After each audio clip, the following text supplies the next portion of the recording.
Hey YouTube, what's going on? Chris here. I want to bring you all an update on Ethereum. Right now we're at 198.46. We're up 4.65%. There's a couple things here I just want to put on your radar about Ethereum and what type of a move it's making right now. So if you like these videos about Ethereum, guys, you want me to bring Ethereum a little bit more into the charting that I'm doing, let me know down below. Smash that like button and we'll get into it here. So what we're looking at with Ethereum, guys, this has been our long-term uptrend. Okay, a long-term uptrend from all the books that I've been reading is anywhere from 6 months or longer to a year or longer. I've heard it put both ways.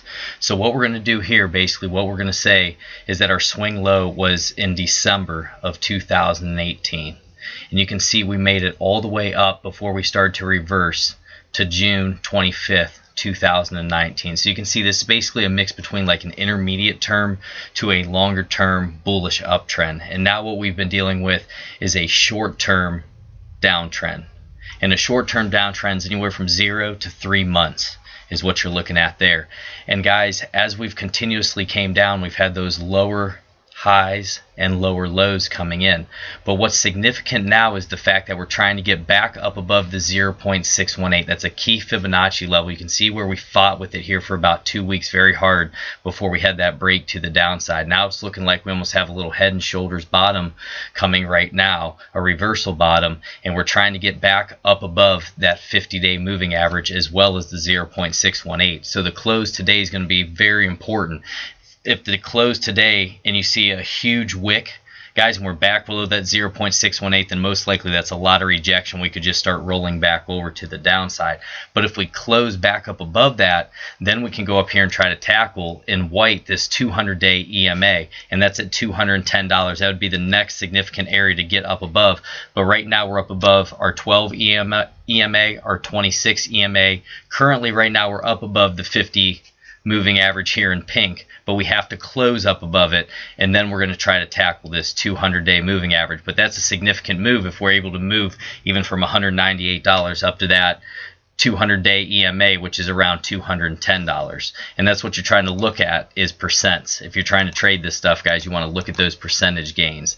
That's what I'm always looking at. You can see the RSI here. We've been having higher highs and higher lows, and we're pointing north right now. It almost looks like we came out of a trend line break on the RSI. If we put this here, guys, just like that, you can kind of see how we're breaking out of that. I really like to play the RSI, trend line break, support, resistance, that type of stuff on the RSI. And right now we're at 61, so there's plenty of room to run to the upside. We know in cryptocurrency, as you can see back here, we got up to about 87 before, and I know we've been even higher than that when we were on our parabolic run. But what we're trying to look for here, guys, is to see if the trend is reversing, and that's what we have to see. If we're finally getting out of this short-term downtrend we've been in, and now we're trying to form a short-term bullish uptrend, and then an intermediate-term uptrend, then a longer-term uptrend. That's how it works. We want to get those higher highs and higher lows coming in. But right now, I just wanted to point out this fact. Really watch today. The close is going to be in about an hour and 15 minutes from now. Let's see if we can close up above this 50-day moving average. I believe that's significant. We have not been up above it since it was about July 12th, 2019 is when we lost it. We fell down hard. We even lost that 200-day moving average. We tweezer bottom down here, and then we came back up, attempted to get up above it again, got pushed back down, attempted again, guys, failed, and got pushed back down. And that's where we're just trying to reverse this trend. That's the main thing. So we were looking there at the RSI. Let's do a few more indicators together. And this is a pretty decent candle right here. If we were to close like that, guys, that would basically be a bullish belt hold line candle. There's a tiny wick on the bottom, which you don't want a wick on the bottom, but this is pretty darn close, and that's actually a pretty powerful candle. Okay, so that's something that we would want to watch out for, and we'd also look for this resistance right here at about $203. Could be a spot where we start to see a little rejection as well. But it's going to be important to see if we get that nice cross here, guys, of these moving averages, and if we can continue to get pushed to the upside here. We need that volume as well. volume's picking up a little bit, but we really want to see more. Now on the stock, we're at 100 and 100 on the 1-day chart, so let's pay attention to that. It's a faster moving oscillator, but we are in that overbought territory, which we can stay for quite a while. It happens a lot, guys, but we're going to have to see if maybe we can get a candle close like this today up above this 50, and then maybe have just a slight pullback, test it again, and then power back up and go. So that's always a possibility as well. And then we'll take a look at the MACD.